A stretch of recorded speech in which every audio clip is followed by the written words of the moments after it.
നമസ്കാരം. S B ജേണലിലേക്ക് ഒരിക്കൽ കൂടി സ്വാഗതം.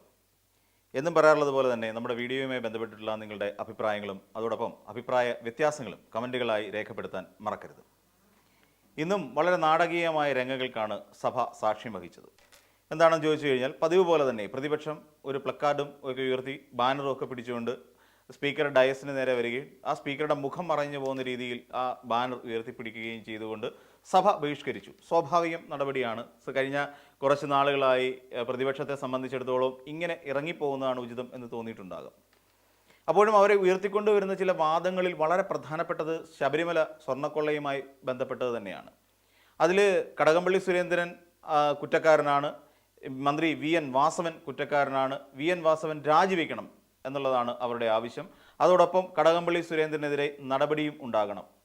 കടകംപള്ളി സുരേന്ദ്രൻ അദ്ദേഹം ഇവിടെ ദേവസ്വം ബോർഡിൻ്റെ മന്ത്രിയായിരിക്കുന്ന കാലഘട്ടത്തിൽ വലിയൊരു അഴിമതി നടന്നിട്ടുണ്ട്. അപ്പോൾ അഴിമതിയിൽ മുങ്ങിക്കുളിച്ച് നിൽക്കുന്ന ഒന്നായിരുന്നു പോയ ഇടതുപക്ഷ സർക്കാരുകൾ എന്നുള്ള വ്യാഖ്യാനം ചമയ്ക്കാനാണ് പ്രതിപക്ഷം ശ്രമിച്ചത്. നമുക്കറിയാം എന്തുകൊണ്ടാണ് പ്രതിപക്ഷം സഭയിൽ ഒരു അടിയന്തര പ്രമേയ ചർച്ചയ്ക്ക് തയ്യാറാകാതെ പോയത്. അത് നമ്മുടെ മുന്നിൽ ഒരു ചോദ്യമുണ്ട്. അതിനുള്ള ഉത്തരം അതിന് തൊട്ട് മുമ്പ് നടന്ന സഭാ സമ്മേളനങ്ങൾ തന്നെ ആയിരുന്നു എന്നുള്ളതാണ്.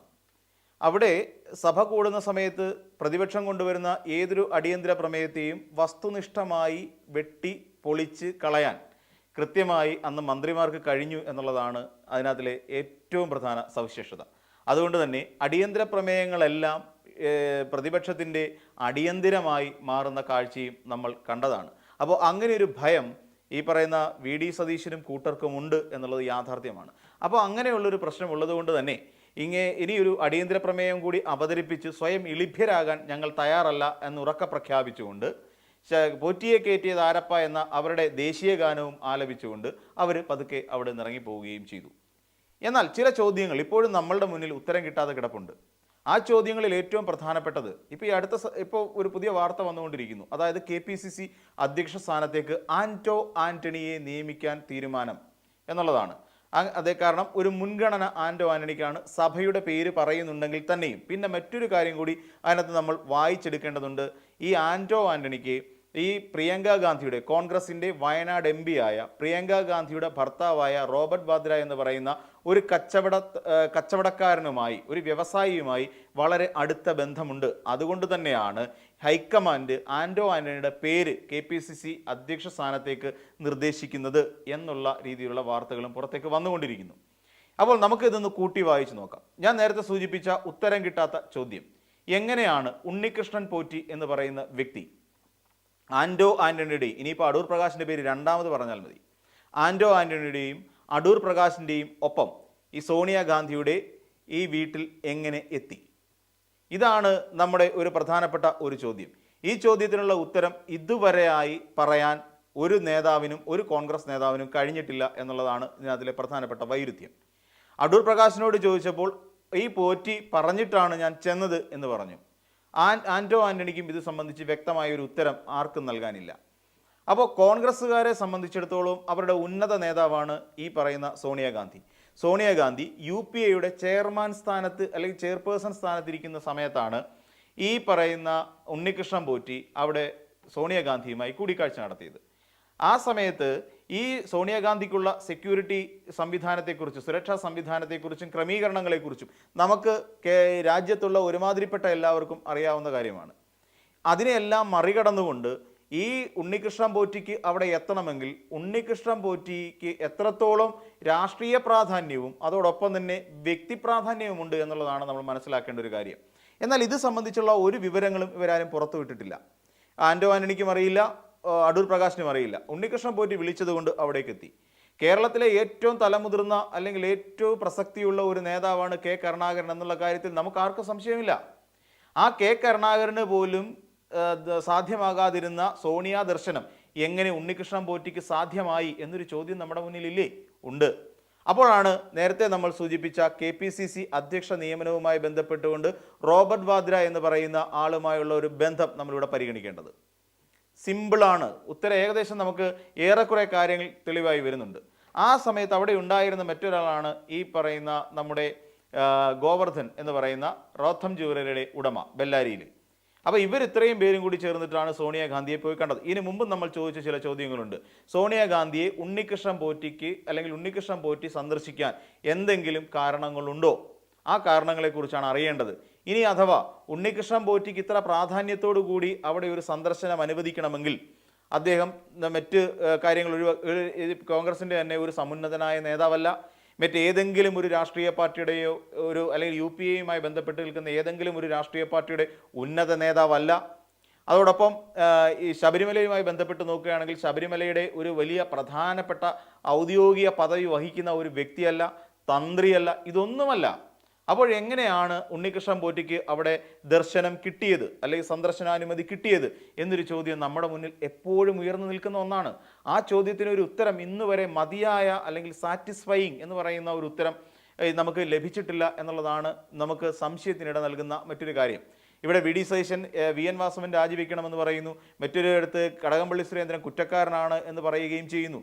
എന്നാൽ ഇവർക്കൊക്കെ അപ്പുറത്തല്ലേ സോണിയാഗാന്ധി എന്ന് പറയുന്ന ഒരാളുടെ വ്യക്തിപ്രഭാവം? അപ്പോൾ അവിടെ നിന്ന് ഫോട്ടോ എടുത്തു എന്നുള്ളതാണ് പ്രധാനപ്പെട്ട കാര്യം. അവിടെ നിന്നൊരു ഫോട്ടോ എടുത്തിട്ടുണ്ട്. ഈ ഫോട്ടോയിലാണ് അടൂർ പ്രകാശും ആന്റോ ആന്റണിയും സോണിയാഗാന്ധിയും ഈ റോത്തൻ ജുവലറിയുടെ ഉടമയായ ബെല്ലാരിയിലെ ഗോവർദ്ധൻ അടക്കമുള്ളവർ നിൽക്കുന്നത് നമ്മൾ കണ്ടിട്ടുണ്ട്.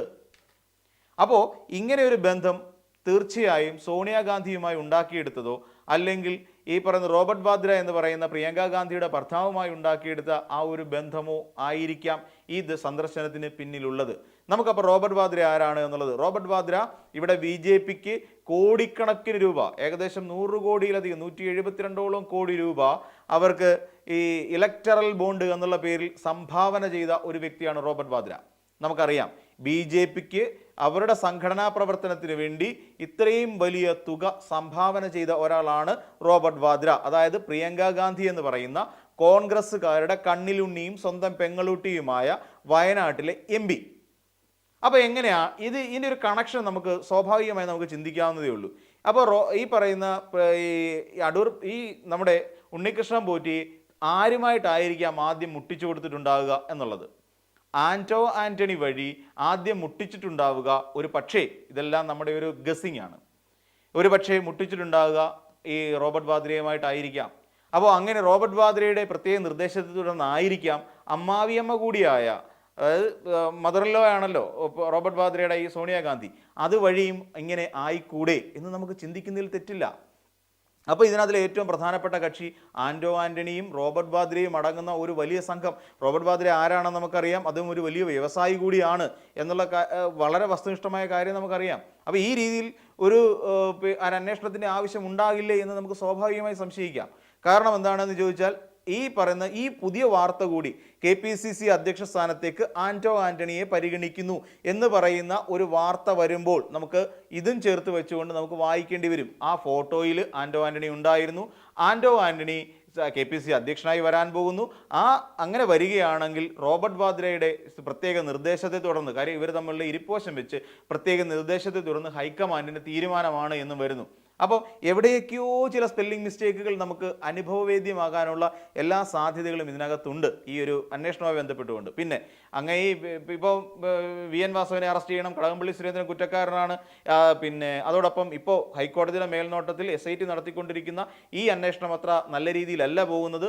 മുഖ്യമന്ത്രിയുടെ ഓഫീസിൽ നിന്നുള്ള പ്രത്യേക സമ്മർദ്ദം ഇതിൻ്റെ മുകളിലുണ്ട് എന്നൊക്കെ VD സതീശൻ പറയുമ്പോൾ ഹൈക്കോടതിക്ക് വേണമെങ്കിൽ ഒരു തീരുമാനം എടുക്കാം. ഇത്രയും കാര്യങ്ങൾ അറിയാവുന്ന VD സതീശനെ SIT അങ്ങ് പിരിച്ചുവിട്ടിട്ട് VD സതീശൻ തന്നെ കേസ് അന്വേഷിക്കട്ടെ.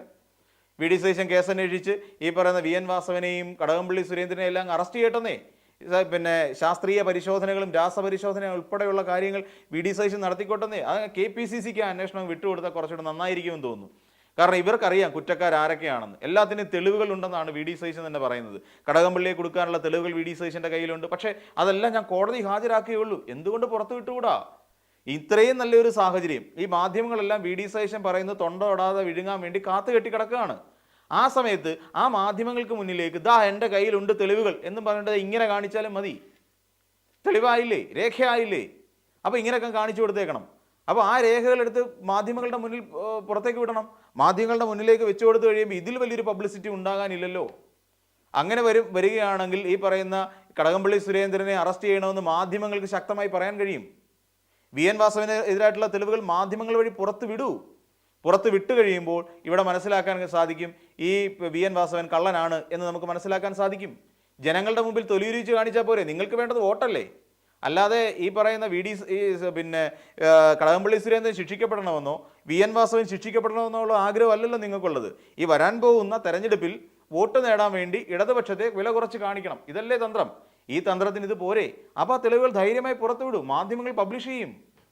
അതിനിപ്പം വീഡിയോകളടക്കം ചിത്രങ്ങളടക്കം ഇവിടെ പബ്ലിഷ് ചെയ്യാൻ തയ്യാറായ മാധ്യമങ്ങൾ, വി.ഡി. സതീശൻ്റെ ഏറാൻ മൂളികളായ കുറച്ചധികം മാധ്യമങ്ങളുണ്ട്, അവർ പുറത്തേക്ക് വിടും. എന്തുകൊണ്ടാണ് അത് ചെയ്യാത്തത്? അപ്പോൾ അങ്ങനെ ചെയ്യാൻ തെളിവുകളുണ്ടാവണം. അല്ലെങ്കിൽ ഇപ്പോൾ ഈ കോടതി എടുക്ക് ചെല്ലാനും പറ്റില്ല. എം പി രാജേഷ് പറഞ്ഞ പോലെ കോടതിയെ പേടിയാണ്. കാര്യം കോടതിയുടെ ദേഷ്യമാണ്. കാര്യം കോടതി ഒരു തവണ ആട്ടി വിട്ടതുകൊണ്ട് വി.ഡി. സതീശനെ ചെന്നിത്തലയും. അപ്പോൾ അതുകൊണ്ട് ഹൈക്കോടതിയെ പോലും ഭയമാണ്. ഇനി ആട്ടി വിടുവോ എന്നുള്ള പേടി. അപ്പോൾ കോടതി പോകണ്ട, ഇങ്ങനെ ചെയ്താലും മതി. അപ്പം ഇങ്ങനെയുള്ള കാര്യങ്ങളിലൂടെ കുറച്ച് ശ്രദ്ധ പതിപ്പിക്കുക. പക്ഷേ ആ പറഞ്ഞ പോയിന്റ്, അതായത് എന്തുകൊണ്ടാണ് ആന്റോ ആന്റണിയെ ഹൈക്കമാൻഡ് ഇപ്പോൾ നമ്മുടെ KPCC അധ്യക്ഷ സ്ഥാനത്തേക്ക് ശുപാർശ ചെയ്യുന്നത് എന്നുള്ള ഒരു വലിയ ചോദ്യം കൂടി. അതോടൊപ്പം ഇവിടെ ഇതെല്ലാം തുറന്നു പറയാൻ ആന്റോ ആന്റണിയും അടൂർ പ്രകാശും തയ്യാറാവണം. അവർക്ക് മുന്നിലുള്ളത് നിരവധി ചോദ്യങ്ങളാണ് എന്ന് പറഞ്ഞുകൊണ്ട് ഇന്നത്തെ വീഡിയോ ഇവിടെ അവസാനിപ്പിക്കുന്നു. മറ്റൊരു വീഡിയോയുമായി നമുക്ക് വീണ്ടും കാണാം.